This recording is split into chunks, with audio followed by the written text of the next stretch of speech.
tarde. Obrigado pela disponibilidade. Eu é que agradeço. E acabo por lhe perguntar aquilo que é o mais evidente no início, o nome completo. Paula Lampreia Ferreira. Naturalidade. Lisboa. E a Paula Lampreia, quando olha lá para trás, que primeira imagem tem de si?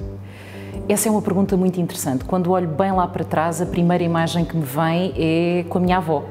Acho que é a identificação direta com o que me caracteriza como pessoa, porque tem um contributo muito importante na minha vida, mas pelos valores que me transmite. Portanto, infância direta, o tempo passado em casa da avó, primeira grande memória de infância, e os valores que me transmitiu, em termos de integridade, de espírito, de solidariedade, de apoio ao outro, que acaba por me acompanhar ao longo da vida, e é esta ligação que, de certa forma, acabo por ter hoje também de pessoas para pessoas, não é? Portanto, a ligação com a pessoa. Qual foi a ligação que teve entre o ambiente familiar e a escola primária? Foi pacífico, tranquilo? Muito pacífico, muito tranquilo. Eu ainda sou do tempo em que a escola primária eu vivia e os meus pais ainda vivem numa aldeia próximo do concelho do Seixal, portanto distrito de Setúbal, é aqui que está a minha ligação também ao distrito, foi aqui que cresci e era uma escola da aldeia, portanto era perfeitamente pacífico o caminho até à escola. A escola fazia parte integrante da comunidade e fazia parte integrante da família, portanto havia aqui uma ligação muito próxima entre a instituição e todas as famílias que deixavam ali os seus filhos para o seu ensino. Portanto, a transição foi muito simples porque eu sentia-me em casa, não é? Portanto, saía de casa, entrava num ambiente muito familiar, muito próximo, poucos alunos naquela altura e, portanto, foi muito fácil esta transição e precisamente por ter tido uma magnífica professora primária, acabo por ter um gosto, claro, pelo aprender e pelo saber. Portanto, acho que aqui, segundo grande marco na minha vida, é sem dúvida a entrada e o ter tido, na escola primária, eu ter tido uma fantástica professora primária. E justamente perguntar, foi tão magnífica porquê? Foi magnífica porque conseguiu claramente adaptar a necessidade de cada aluno àquilo que era o enquadramento na altura. Haviam também conteúdos que tinham que ser desenvolvidos, havia toda a perspectiva do que o aluno tinha que aprender, mas foi uma professora que respeitou desde o momento 1 a essência de cada criança. Portanto, nós éramos uma turma feliz, de crianças felizes, que brincavam felizes no recreio, uns gritavam, outros jogavam à bola, outros saltavam, e quando regressávamos tínhamos alguém que em primeiro lugar nos escutava o que é que nós queríamos, o que é que gostávamos, de onde vinhamos, a nossa essência, a nossa raiz, brincava connosco no recreio. Portanto, havia uma ligação muito forte entre a professora e as crianças. E isto ajudava-nos a aprender. Portanto, de uma forma muito natural, ajudava-nos a aprender. A aprendizagem não era forçada, era algo que crescia e cresceu connosco. E depois por aí fora, como é que seguiu? Preparatório, secundário? A adaptação ao preparatório já foi mais difícil, precisamente por ter esta ligação tão familiar e tão próxima de uma professora primária que me marcou positivamente para a vida e, portanto, de repente, a passagem de uma criança pequena do 4º para o 5º ano para a criança é uma grande mudança.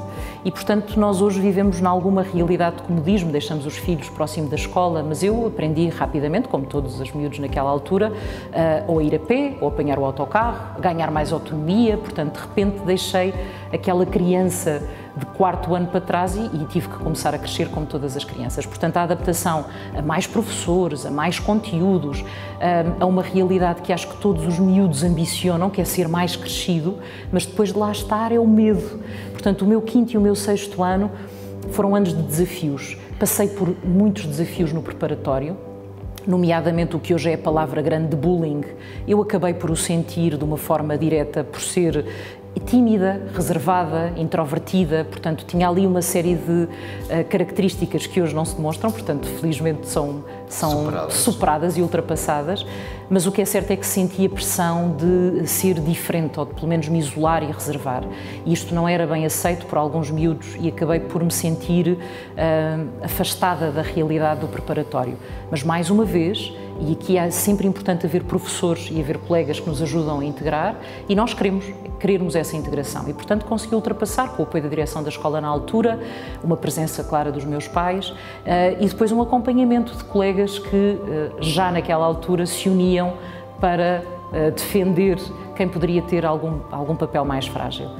E foi com estes valores que eu também fui crescendo, portanto isto quer se queira, quer não, acaba por ser uma escada de aprendizagem. E esta capacidade de enfrentar os meus medos e, de certa forma, marcar uma posição, a minha ideia, surge no preparatório. E o secundário, o que é que traz de diferente? O secundário... Houve mais amadurecimento? Houve mais amadurecimento. Passei muito de forma suave pela minha adolescência, não tive uma adolescência conturbada, tive o estigma da menina bem comportada, não é? Portanto, a menina que não pisa fora do risco, até ao 9º ano.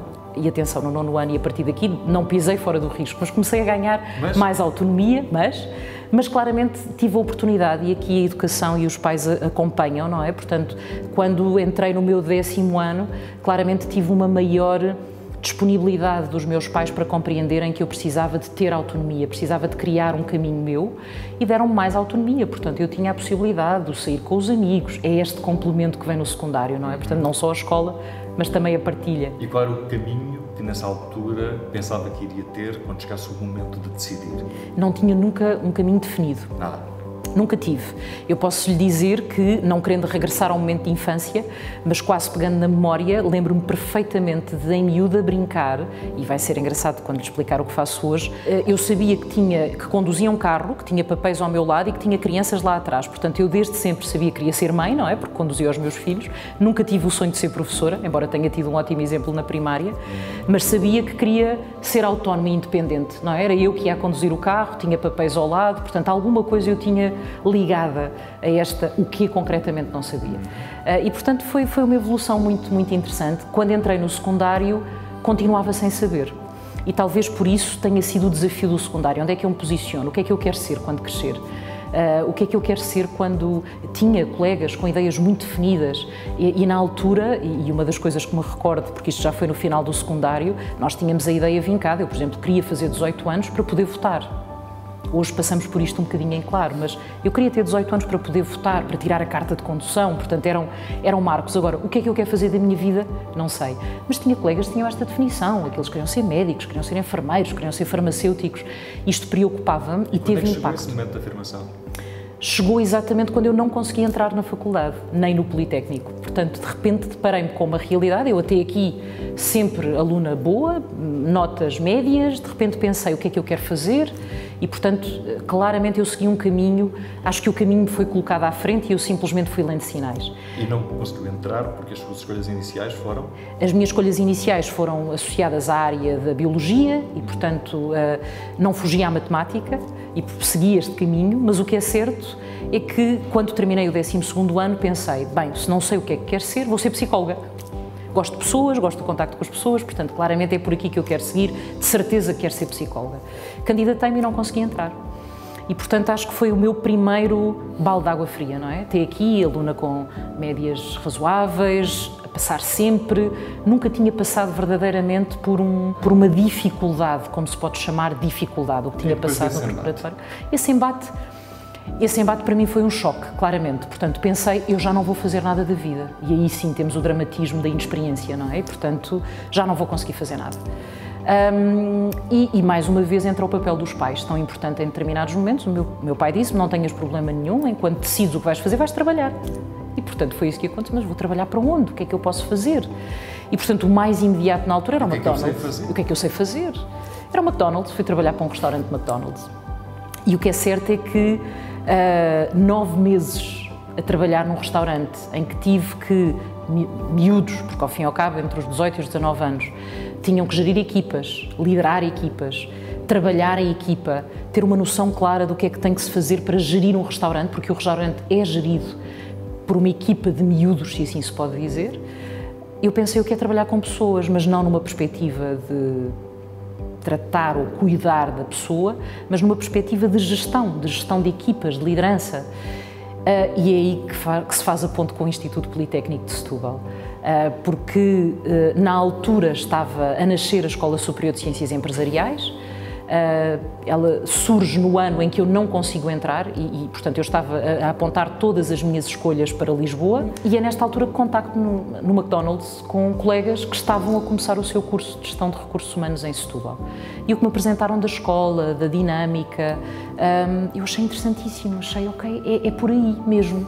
Nunca tinha ouvido falar do curso, portanto, claramente para mim não estava o seguir as tendências ou o ter aquela nota de que tenho um curso por ter um curso. Os 9 meses de McDonald's ajudaram-me a perceber que eu queria procurar saber dentro desta área de recursos humanos. E, portanto, 9 meses porquê? Porque voltei a tentar, candidatei-me e entrei. E, portanto, quando entrei, deixei para trás o McDonald's. E ao entrar para Gestão de Recursos Humanos? Gestão de Recursos Humanos, Escola Superior de Ciências Empresariais do Instituto Politécnico de Setúbal. E foi uma experiência que eu devo dizer marcante. Se temos que olhar para todas as experiências até agora, a possibilidade de ter praticamente iniciado uma escola num Instituto Politécnico, na altura já com história, porque havia a Escola Superior de Tecnologia, havia a Escola Superior de Educação, mas no âmbito das ciências empresariais estava a nascer, estava a começar e, portanto, isto foi absolutamente mágico para mim. Mas, de uma certa forma, começou por fazer o estágio primeiro. Sem dúvida, sem dúvida. E isto mostrou-me que, e é isso que eu hoje passo ao meu filho, o que nos acontece, nós ganhamos sempre, não é? Ganhamos e aprendemos, portanto, nunca perdemos. E claramente eu ia ser uma psicóloga frustrada, nada contra psicólogos, mas provavelmente não era esse o caminho que eu queria seguir. Eu precisava de ter ali, e se calhar iria entender isto mais à frente, depois de concluir um curso, se calhar as dúvidas sobre o que eu queria fazer para a vida iam acontecer no final do curso. Com a parte conceitual e com as ferramentas todas que a ESSE lhe deu, o que é que fez com isso? Fiz muita coisa. E fiz muita coisa porque, claramente, o ambiente que se vivia e que se construiu na ESSE naquela altura era fantástico e acredito que permaneça fantástico, porque nós tínhamos uma escola-empresa. Tínhamos aulas de manhã, trabalhos aplicados à tarde ou vice-versa. Os professores eram jovens também, portanto havia uma grande proximidade entre a equipa docente e os alunos que estavam a iniciar o seu percurso e, portanto, fizemos um percurso de desenvolvimento em conjunto. Isto foi absolutamente fantástico para mim. Eu, na altura, entrei na perspectiva da licenciatura biotápica, havia a licenciatura biotápica, fiz o meu bacharelato sempre muito focada na aplicação prática dos conceitos teóricos que ali estava a obter, portanto, nunca houve uma dissociação muito grande entre a academia e a prática, porque havia sempre esta ponte, a ligação com empresas, os trabalhos aplicados e, portanto, eu rapidamente comecei a ganhar este... é muito boa, não é? Sem dúvida nenhuma. Para mim marcou a diferença e marcou a diferença na integração no mercado de trabalho e marca hoje a diferença ainda quando continuo a optar, por exemplo, por estagiários do Instituto Politécnico. Não tem a ver com o eu lá ter estado, tem a ver com o reconhecimento de competências que são essenciais nas empresas hoje. Competências como esta capacidade de resolução de problemas, esta capacidade de trabalho em equipa, esta proatividade que eu vejo nos alunos que saem do Instituto Politécnico de Setúbal e, nomeadamente, da Escola Superior de Ciências Empresariais, porque acaba por ser a ligação que tenho maior em termos de curso, mas que eu vejo de uma forma direta e que me agrada, como é óbvio. E hoje, profissionalmente, o que faz? Hoje, profissionalmente, sou responsável pela área de formação e desenvolvimento da Randstad Portugal, que é uma empresa de recursos humanos. Iniciei o meu percurso profissional sempre ligado à área de formação e desenvolvimento de competências. E hoje, numa realidade organizacional como a que temos 450 colaboradores internos, mas 30 mil colaboradores colocados, o desenvolvimento, a ligação com as pessoas, aquelas que são as nossas bases em termos de formação e desenvolvimento, aquelas que tive, são sem dúvida uma ajuda fundamental. Portanto, a minha experiência na área de praticamente 20 anos, a experiência, como é óbvio, conta para o que hoje faço, mas o meu início, o meu arranque foi fundamental para me dar a confiança para o conseguir desenvolver em termos de carreira e em termos profissionais, não tenho a menor dúvida. E transversalmente a psicologia está sempre presente? Sempre, sempre, porque a psicologia tem que estar na base de tudo quando se quer trabalhar com pessoas. O que eu entendi é que não tinha que ser psicóloga para o fazer. E por isso acho que é fundamental podermos ter esta multidisciplinaridade e esta capacidade de termos e gerarmos diferentes profissões, precisamente porque este treino nos ajuda. Mas a impressão minha, parece que esse seu olhar clínico parece estar sempre presente. Se calhar é defeito de forma, e está muito ligado à área da formação. Eu escapei aqui um ponto que para mim foi muito importante. Eu tive a experiência em McDonald's, mas depois também estive na Associação de Estudantes, na Escola Superior de Ciências Empresariais. E também foi um desafio interessante, porque do nada nós temos o estigma em relação à associação e pensamos que a associação é algo que nos marca negativamente, noitadas. Quem é que faz parte de uma associação de estudantes? Quem se quer divertir?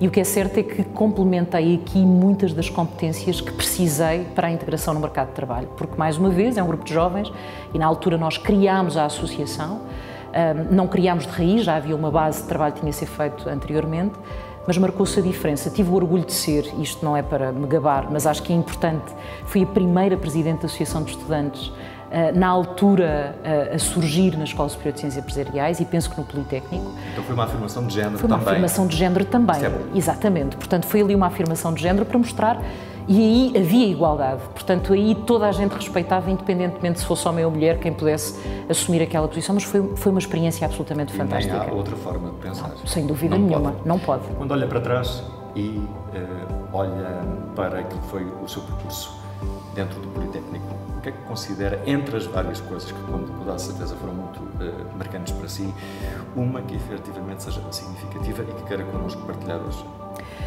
Bem, eu tive várias dentro do Politécnico, como tive a possibilidade de dizer, mas para mim a mais marcante foi claramente a proximidade do corpo docente. Esta proximidade, que parece uma frase feita, para mim permite que alunos e que os alunos tenham uma maior consciência daquilo que é esperado, porque há quase um trabalho em equipa. Não há a noção de o professor, eu não posso lá chegar.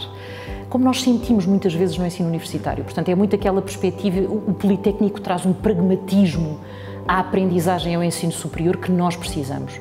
Eu ainda sou do tempo do estigma completo entre o Politécnico e a universidade. Vais para um Politécnico quando poderias integrar uma universidade, e esta foi das primeiras grandes barreiras que eu, para mim, ultrapassei, que é, sou e faço parte do Politécnico com orgulho, precisamente porque o que eu consigo aprender tem um impacto muito maior no que pretendo seguir em termos de caminho profissional do que provavelmente conseguiria ter numa universidade. E esta proximidade para mim foi fator fundamental. Nós tínhamos conversas, e eu penso que isto hoje ainda acontece, nós tínhamos conversas com os professores no bar, debatíamos ideias sobre trabalhos fora do contexto da aula. Encontrávamos um professor no corredor e, se tínhamos uma dúvida na aula, não tínhamos problema nenhum em dizer: professor, professora, eu tive esta dúvida, como é que eu posso esclarecer, o que é que eu posso debater? Como é que os debates eram feitos, às vezes, nas escadas da Escola Superior de Ciências Empresariais, com o professor no meio e os alunos à volta a conversar. E isso é particularmente saudável. Sem dúvida, sem dúvida. E hoje, quando olha para esta casa IPS, qual é o conceito que consegue obter e que nos consegue fazer passar? Bem, a primeira ideia que me veio quando penso no IPS é orgulho. Orgulho. Não só orgulho por ter feito parte da história, orgulho por ainda poder fazer parte da história do IPS, mas muito orgulho em aquilo que o Instituto Politécnico de Setúbal, no que o Instituto Politécnico de Setúbal conseguiu criar e construir até ao dia de hoje. Não é fácil afirmar o ensino politécnico no país, e eu acredito que o Instituto Politécnico de Setúbal o tenha conseguido fazer, pela ligação que tem à comunidade, pela integração cada vez maior que faz com as empresas do distrito, pela diferenciação social que cada vez faz mais, ou seja, não é só o que aprendemos dentro das portas do Instituto, mas aquilo que trazemos para fora, a ligação que temos ao distrito, ao desenvolvimento do distrito, que marca a diferença no distrito e no país. E já não estamos só a este nível, portanto já estamos com uma abertura de portas internacional e cada vez mais novos alunos que vêm, alunos estrangeiros que vêm conhecer o ensino politécnico e em particular o Instituto Politécnico de Setúbal, estão a deixar a sua mensagem e realmente estamos a ser um ensino de diferença e está a ser feito um ensino de diferença e diferenciador no panorama nacional, e eu acho que é de sentir um orgulho enorme e de agradecer aos professores, aos docentes, não docentes, portanto a todas as pessoas que fazem realmente do Instituto Politécnico a história de sucesso que hoje é, com muito trabalho, porque não é fácil, com muito trabalho e com muita dedicação. Portanto, e cá estamos com essa referência. Foi um gosto. Obrigado pela partilha. Muito obrigada. Obrigadíssimo. Muito obrigada.